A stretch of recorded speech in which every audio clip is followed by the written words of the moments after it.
Olá pessoal, tudo bem com vocês? O meu nome é Ednardo, sejam todos bem-vindos ao canal De Milhão ao Milhão. Aqui nós falamos sobre mudança de mentalidade, investimentos, construção de patrimônio, objetivando um dia alcançarmos a tão sonhada liberdade financeira e assim vivermos de renda passiva. Isso mesmo, o nosso patrimônio estará gerando renda, trabalhando por nós. E no vídeo de hoje vou mostrar a venda de um dos meus ativos. Como assim, Ednardo? Vender um ativo? Mudou de estratégia? Não faz mais sentido acumular cotas de fundos imobiliários e ações? Não é isso. A estratégia permanece. Continuamos comprando ativos, acumulando cotas para gerarmos cada vez mais renda. Se você quer saber qual o ativo que eu tirei da minha carteira, por que eu fiz e com o dinheiro que recebi,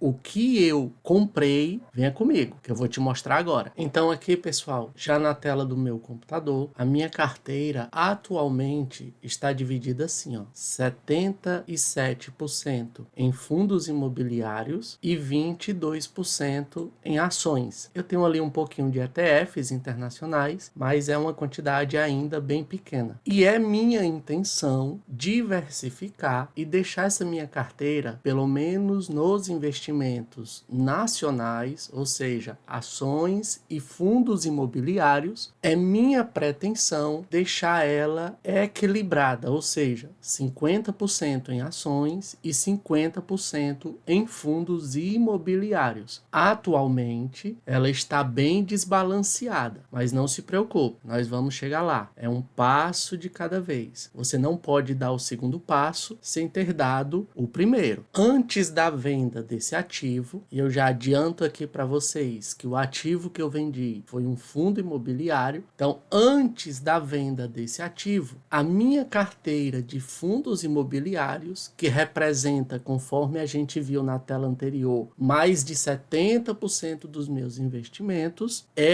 a carteira de fundos imobiliários, estava dividida assim: 68% em fundos de tijolo, 13% em fundos de papel, 12% em fundos do agronegócio e 6% em fundos de desenvolvimento. Se nós olharmos o IFIX de forma geral, ele tem 60% em fundos de tijolos e 40% em fundos de papel. É estratégia minha, do Ednardo, fazer algo semelhante. Então eu quero ter 60% em tijolos e 40% em papéis. Por que, Ednardo? Até para aproveitar aí as elevadas taxas de juros. Ontem mesmo a Selic foi aí para 15% ao ano, mas abro aqui um parêntese. Ednardo, mas quanto mais alta a taxa de juros, mais arriscado não se torna investir em fundos de papel? Sim e não. Depende da qualidade do ativo. Depende de em qual fundo imobiliário você está colocando o seu dinheiro. E nós temos bons fundos imobiliários resilientes, bons pagadores de dividendos, sem inadimplência. Então, pessoal, depois que eu fiz essa operação de vender um dos meus ativos, e já deu para vocês perceberem que eu vendi um ativo ou um fundo imobiliário de tijolo. Não sabemos ainda qual, mas veremos à frente. Então, quando eu fiz esta operação, eu fiquei agora com fundos de tijolo ali com 59%, né? Está ali naquilo que eu quero para minha carteira, que é ter 60% nos fundos imobiliários de tijolos. E o fundo de papel agora passou a ter 21% da minha carteira. Os fiagros permanecem ali em 12% e os fundos de desenvolvimento com 6%. Então esta é a atual eventual configuração da minha carteira de fundos imobiliários. Nós vamos ver agora qual foi o fundo imobiliário de tijolo que eu tirei da minha carteira. E aqui está, pessoal, o fundo imobiliário que eu tirei da carteira foi o fundo de Shopping Centers HSML11. Eu o mantive em minha carteira por mais de 2 anos e ele me deu bons rendimentos ao longo desse período. Mas, Ednardo, por que você se desfez deste fundo imobiliário? Porque dentro da minha carteira eu já tenho só deste segmento, ou seja, eu tinha 3 fundos imobiliários de shopping.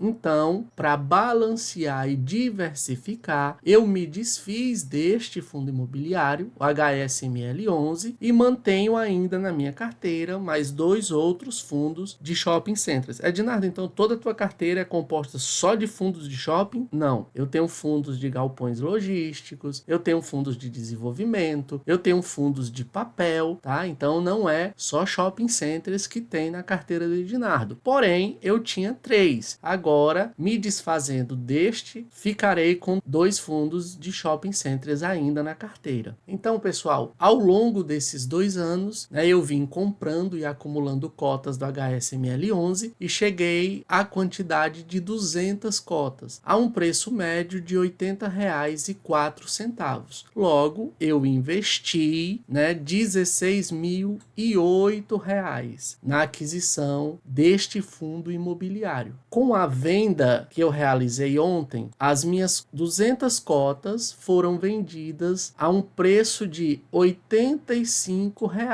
perfazendo assim um total de R$ 17.000. E nós sabemos que vendas de cotas de fundos imobiliários com lucro, o governo pega ali a parcela dele, ou seja, 20% sobre o lucro, nós precisamos gerar a guiazinha e pagar o imposto, que no meu caso vai dar ali R$ 198,40. O meu lucro nessa venda vai ser ali R$ 992 menos os R$ 198,40 que eu deverei pagar de imposto de renda. Então, pessoal, além da venda, conforme nós vimos ali, onde eu obtive um lucro, sobre este lucro eu vou pagar imposto de renda, eu tenho aqui também o histórico de dividendos que o HSML11 me deu ao longo de toda essa jornada que eu tive em minha carteira. E esses dividendos,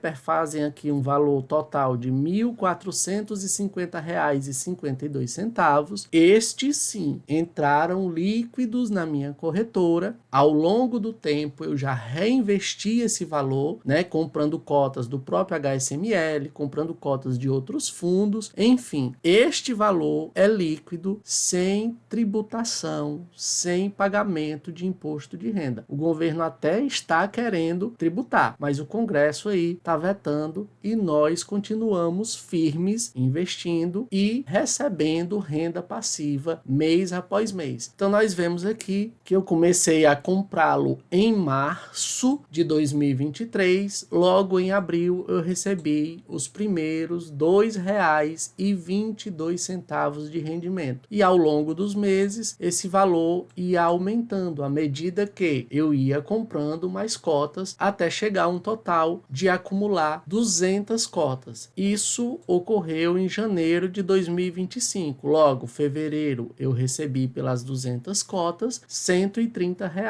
março igualmente, abril igualmente, maio igualmente e junho, o mês que nós estamos, foi a última vez que eu recebi rendimentos do HSML11. Por quê? Porque eu vendi e não o tenho mais em minha carteira. Logo em julho já não receberei mais esses R$ 130 do HSML11. Então, pessoal, aqui está o print, da tela da minha corretora, onde eu realizei a venda do HSML11, aqui venda executada no dia 18 de junho, aqui tem 191 cotas, cotas, né? Tem uma outra telinha onde eu tenho a quantidade restante das cotas, tá? Então, 191 cotas, né? Recebi ali por essas 191 cotas, R$16.235, né? Tá aqui o valor executado. E aqui está o restante, né? Embora tenha aqui cancelada, mas ele executou, está aqui, ó, quantidade executada, 9 cotas, né? Primeiro eu enviei esta ordem com 200 cotas a um preço de 85,05, porém ele só conseguiu executar a venda de 9 cotas a esse preço, né? Mas tá aqui, ó, valor executado, R$ 765,45, né? Somando este valor com o valor apresentado anteriormente, eu tenho ali o total de R$17.000, foi o valor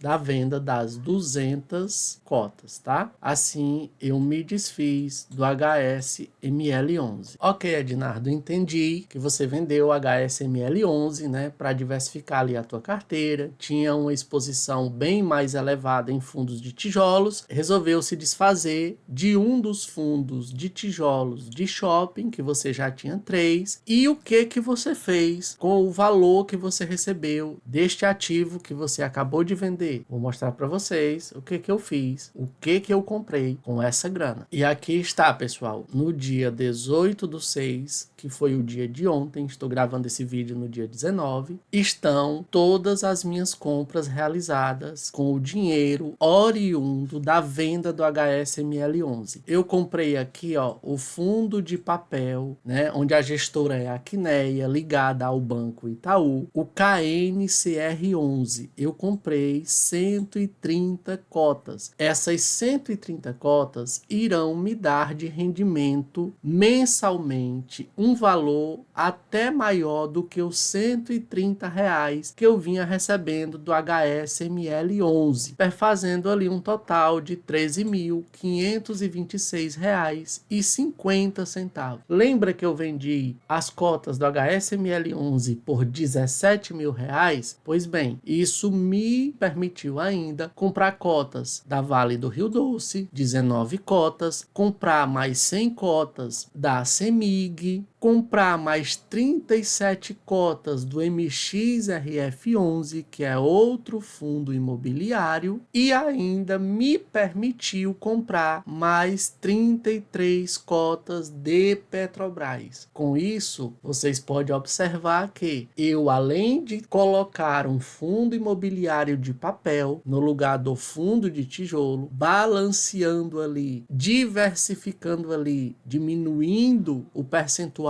que eu tinha em fundos de tijolos, eu ainda consegui, através da compra destas ações, Vale, CEMIG e Petrobras, diversificar também a minha carteira geral, onde eu tenho mais de 75% hoje em fundos imobiliários. E o meu propósito de agora em diante é ir aumentando mais e mais a minha exposição nas ações. Não vou deixar de comprar fundos imobiliários, mas os maiores aportes eu o farei em ações de empresas. Pessoal, o vídeo de hoje era isso. Por meio de uma venda de um ativo, eu consegui balancear a minha carteira de duas formas. Uma, diminuindo um pouco a minha exposição nos fundos de tijolos e aumentando um pouquinho nos de papéis, porque a minha estratégia é essa, ter pelo menos 60% em tijolos e o restante distribuído entre os demais, papéis, fundos de desenvolvimento e etc. E também consegui dar uma balanceada, aumentando a minha participação nas ações brasileiras, pois eu quero no futuro ter 50% em fundos imobiliários e 50% em ações. Então nós vamos ficando por aqui. Peço que, se esse vídeo faz sentido para você, que curta, se inscreva no canal, compartilhe e nos veremos em breve.